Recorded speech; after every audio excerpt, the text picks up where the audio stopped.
So before I get into the hydraulics, as a designer, when I mean, most of you are in the similar line, may not be the machine tool, maybe some other equipments or machinery. So when we are designing an equipment or a machinery, definitely our machines will have a motions. Motions in the sense it could be a linear motions or it could be a rotary motions.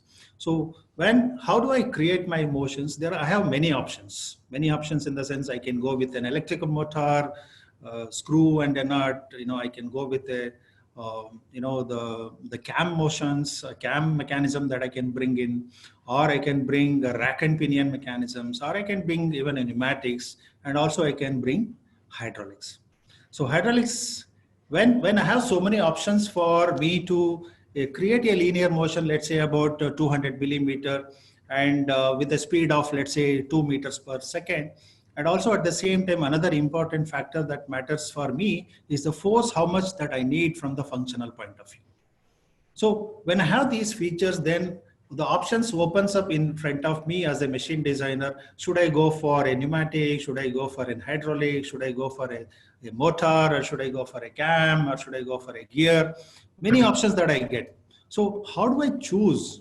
These options is left to the designer because he knows finally his machine, the what way it has to work, right? So coming from there, probably when I look at the main, the parameters in the sliding motion is one could be the force, the second could be the travel, length of the travel, the third one could be the speed at which it has to travel. If I have these three parameters, then I know what is suitable for me. So if I take a shorter stroke, then probably I can get into the a cam mechanism, or I can get into the another, the rack and pinion mechanism, or I might go with another mechanism. But when it comes to the force that I need to generate, which is required to push something or pull something or crush something, that's what it matters for me in terms of the newtons. If that is clear to me, then that makes me very clear what is suitable for me when I'm talking about the force which is required enormous, I would say that extensive force which to carry out certain function, then the only solution that we have, a compact solution that we have, is only the hydraulics. Because the phenomena what we bring in, the characteristic of an oil, what we have, it is called incompressible, that would facilitate in the theoretical aspect that how much the force that is required to generate would really address that. So this is how, first I will, based on my parameter, I will try to choose the hydraulics is the only solution as a designer. Now, having said that, I have chosen the hydraulics. Now, what should I do? How do I solve this? Is it something I bring one cylinder, I put it, or I put a pump and I just pull some oil from the tank and just push it? Or is there some technology that I need to bring in between my actuator called a cylinder and prime mover is called a pump? What exactly is in between which has? That's where a fair amount of knowledge that is required for everybody who are dealing with the hydraulic system. If you are from as a specialist of hydraulics, then you will become the complete man for solving the problem through the hydraulics. If you are a designer of any product, then the hydraulics is the knowledge that is required.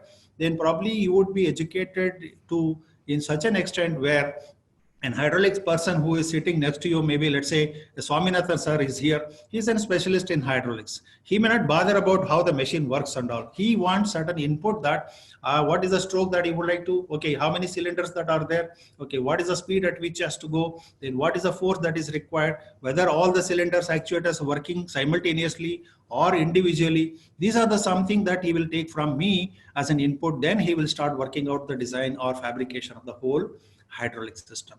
Then if that is the case, as a designer, as an engineer, I also have a right to know what exactly Swaminathan sir does. Let me have a fair amount of knowledge from him, or otherwise, no, let's say for a while, let us think that Swaminathan is like, he is a business oriented. He comes to know that I am just a layman. I am a very good in the machine design, but I don't have any knowledge, even what exactly the cylinder all about. I don't know anything. Then he will start making the whole system is more expensive because he wants to make the more business. So will you allow that? Your company will allow that? So as a designer, probably we need to have certain amount of basic knowledge on what my supplier is going to give me, whether he's giving me the most optimized, whether he's going the most over designed for business sake, which is not adding any value to my system. So this is where this program is going to help you a lot. This is where this program is going to help you a lot. We may not talk about solving one plastic injection molding machine with the 10 cylinders with so much of simultaneous motion, but whatever may be the equipment, whether you have your design, your products are whether injection molding, whether products are machine tool, your products are the earth moving equipments, your products are anything and everything. After all, the technology remains the same, the knowledge remains the same. So this 4-5 days, we will be taking through the entire aspects of right from the fundamental theory of the science of the hydraulics or an oil, from there to the solving the multiple, bringing the overview knowledge about various, the applications of the hydraulics. Mr. Swaminathan would be touching upon, the basics of hydraulics. And he would be also briefing about different hydraulic elements that are coming in, because we need to, there is nothing called Swaminathan is going to manufacture anything. He is just only, as an hydraulic. Sorry, sir, I am taking your name. Do not mistake me. No issue. Okay, because people will connect more with you. So he will not design any part that right from drawing to fabrication, manufacturing, then it comes. He just picks up from the rack, all the elements. He will try to assemble. That's all is all hydraulic. So what really has to go? When I have a pump which has the flow per minute so much, so many variants may be available. What is the real pump which is required for your application? There are so many direction control valves that are available. Unless I know each fundamentally what exactly is and built for what, then I will go with either undervaluing the program, selecting the element, or I might buy simply an expensive one which is not required. So if I go for a flow control valve, if I go for a pilot check valve, if you go for a pressure reducing valve, if you go for a tank size itself, should I buy a 100-liter tank or a 25-liter tank or a 300-liter tank? These are all something which is very, very essential that he would touch upon the first 2 days. The third day, we bring an European expert here who are the manufacturers of all hydraulic elements. He will brief you something about on how to choose an element from the catalog, looking at the characteristic of each the element which is most required, and how to read the graph, how to select the elements is another knowledge from UK. Then fourth day, Swaminathan sir would start with, let's look at having learned so much, what should I do now? So let's take a simple, a classical example, like one particular machine. Like me, I will come and talk to him and say that this is what is my machine is going to work, and I need an hydraulic solution for this one. So taking my input, Swaminathan sir will start from the scratch till the circuit and bill of material. Then fifth day, we would touch upon certain aspects of the power pack design, like a manifold design or a tank design, or probably how to select all this and piping, so many things. And also he would touch upon certain aspects of troubleshooting. So this is the whole pack of all the 5 days. I request everyone to participate with complete attention. Be very interactive then and there wherever you would like to ask, or keep your questions till is a mid break or maybe the last break. So with this, let me introduce our faculty of today, tomorrow, and 4th and 5th day, Mr. Swaminathan. He is a mechanical engineer and started working in BMW way back in 80s.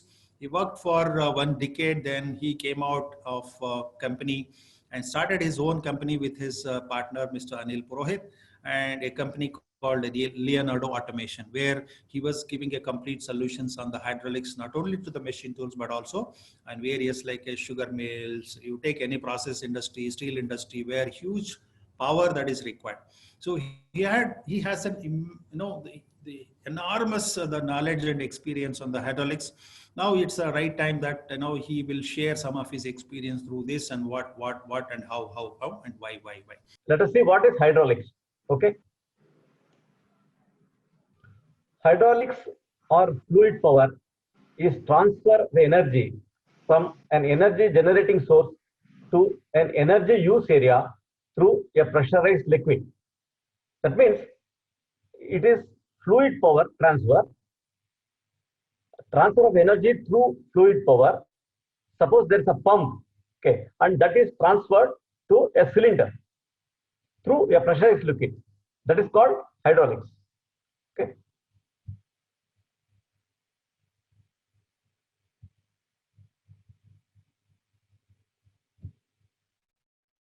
Why hydraulics? What is special about hydraulics? See, there have got number of technologies available. What is special about hydraulics? Let us see.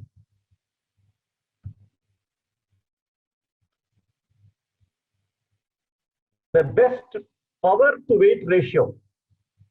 Power to weight ratio. That means a small item weighing maybe say 10 kilos, it can give you enormous power. I'll give you an example. There's a hydraulic motor, okay, and it weighs only 5 kilograms, okay, and it gives 17.5 HP at 8,500 RPM. Okay, I have got an electric motor. It weighs 65 kilograms and it can handle only 15 HP, deliver only 15 HP and only at 2,900 RPM. You are able to see the difference. Hydraulics is very small, and it can handle enormous load. You can imagine a small cat working like an elephant. It can carry the load of an elephant, whereas it weighs only weight of a cat. See, that is the reason in all aircrafts we are using mostly hydraulics, because the power to weight ratio is enormous. No other technology can give you this benefit. Is it clear? Okay. Next we'll go to next slide. See, now we are going to compare the various systems like electrical, mechanical, pneumatics with hydraulics. Let us see. So here, the energy carrier is oil in hydraulics. Pneumatics, it is air. Electrical is electrons. Mechanical is shafts, links, etc. Okay. And the energy transmission is through pipes, hose, tubes, etc. Pneumatics, pipes, cables, etc. Shafts, etc. Then conversion from or into mechanical energy by the means of pumps, cylinders, hydraulic motor. In pneumatics, it is compressor, cylinder, pneumatic motors. In electronics, it is electrical motors, magnets, solenoids, like that. Then most important characteristic quantities, pressure and flow. In pneumatics, the pressure normally what we use is only 6 bar. Okay. And electronics, it is voltage and current. In mechanical, it is force, torque, velocity, etc. Then we'll see the power efficiency. Hydraulics, excellent, compact, reasonably priced components due to high operating pressure. See, the pressure can go up to even 2,000, 3,000 bar. And pneumatics, okay, power efficiency is okay only, not excellent. Because of the operating pressure, it's only 6 bar. Okay. Then electronics, fair to good. But the power to weight ratio, as I told you, it is something like 10 times compared with hydraulics in electrical and electronics. Mechanical, good because energy conversion is not needed. Controllability is difficult. So here in mechanical, what happens? Suppose if you want to change the RPM, you have to change the pulley or the gear. It is not just like that easy. Whereas in hydraulics, you are going to see just with a screw, you can change the flow or pressure. With an Allen key, you can change the flow. With a knob, you can change the flow. That is not possible in mechanical. Then accuracy of motion, excellent, because oil can hardly be compressed.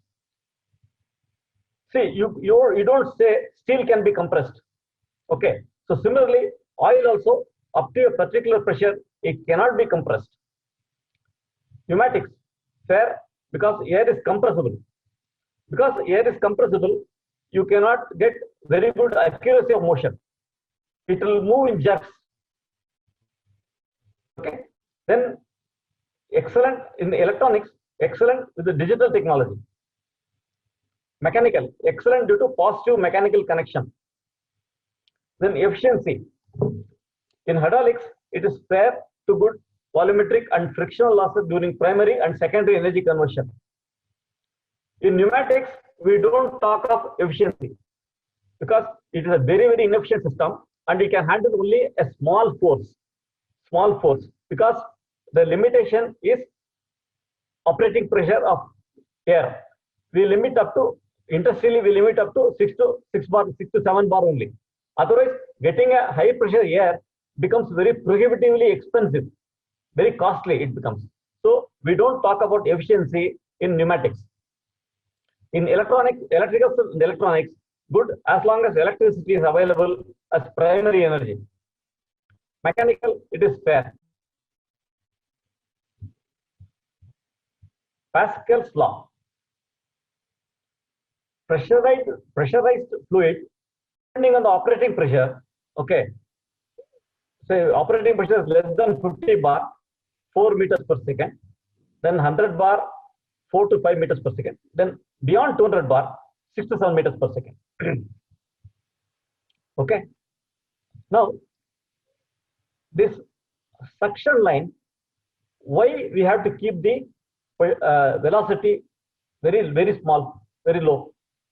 Why suction line, we have to keep the velocity very low? What is the importance?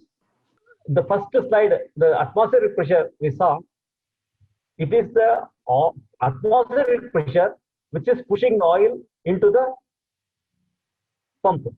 See, when the pump is rotated, vacuum gets created, okay, and the air wants to enter the pump, but the suction line is surrounded by the oil. So the atmospheric air pushes the oil into the pump. Okay. Now atmospheric pressure is not unlimited. Atmospheric pressure is limited. See, atmospheric pressure maximum is 1 kg per centimeter square. Okay. So it is not, suppose, see, if you take see, absolute vacuum, nobody can create. Absolute vacuum, no pump can create. So maximum say 50-60%. So if you take say oil, it may push only to 5 or 6 meters only. Okay. So this beyond that, suppose there is a suppose the velocity is more here. Okay. Then the pressure drop will be more. Suppose the suction line has got number of bends. Okay. The pressure drop will be more. So while what happens? The atmospheric pressure will not be able to push the oil from the tank to the pump because atmospheric pressure is limited. Okay, so to control that, what we do, we try to keep the velocity in the suction line very, very low. See, that's why if you see, if you buy any pump, they will give you suction port, bigger port they'll give you. So you are supposed to connect a big pipe and delivery port will be small. So the suction line is very, very important because the suction pipe diameter should be quite large to keep the velocity very low. If the velocity is very high, the pressure drop will be very high and the oil will not enter to the pump. Then air will enter into the pump. The air enters and the suction port, what is the pressure? It is negative pressure, the suction port. And at the delivery port, suppose it is 100 bar or 200 bar, okay, the air gets compressed and it explodes. It explodes and causing the cavitation. They call it as cavitation, and the pump will get spoiled. So the design of suction line, selection of diameter of the suction line is very, very, very important. And another important thing is, see, suppose you are designing a machine to work in say Shimla. If you are working, it is going to work in Shimla, then what care has to be taken? Shimla. See, you are designing a machine. Yeah, viscosity of the oil will be very high because it's a cold area. Okay. Yeah. Uh, Yeah. Then, So no, I'm not talking about viscosity now. Viscosity, I'm not talking about now. What is with respect to atmospheric pressure? Atmospheric pressure will be low there. Compared to Bombay, what will be the atmospheric pressure in Shimla? It will be low. It will be low. It will be low. So that means I have to be more careful because air pressure in Shimla will be lower than say in Bombay. Okay. So in designing the suction line, I have to be more careful. That the diameter has to be very, very big so that the pressure drop, the velocity will be less, the pressure drop will be less. So that without much effort, the atmospheric pressure can push the oil. Otherwise, you do whatever you do, the oil will not come to the pump. Okay.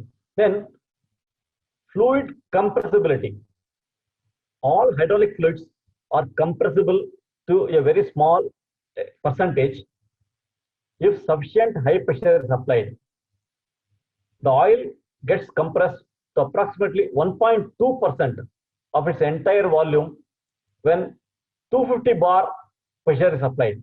For applications where less than 200 bar pressure is applied, oil is considered as totally incompressible. Say up to say 200 bar, there is no problem of oil compression. It is like steel. Steel nobody can compress. Okay. Whereas beyond 250 bar, yes, there is some 1%. There is a small compressibility is there. This has to be. You should know this. Okay. Okay. We'll go to the next slide. Now we'll go to hydraulic pumps.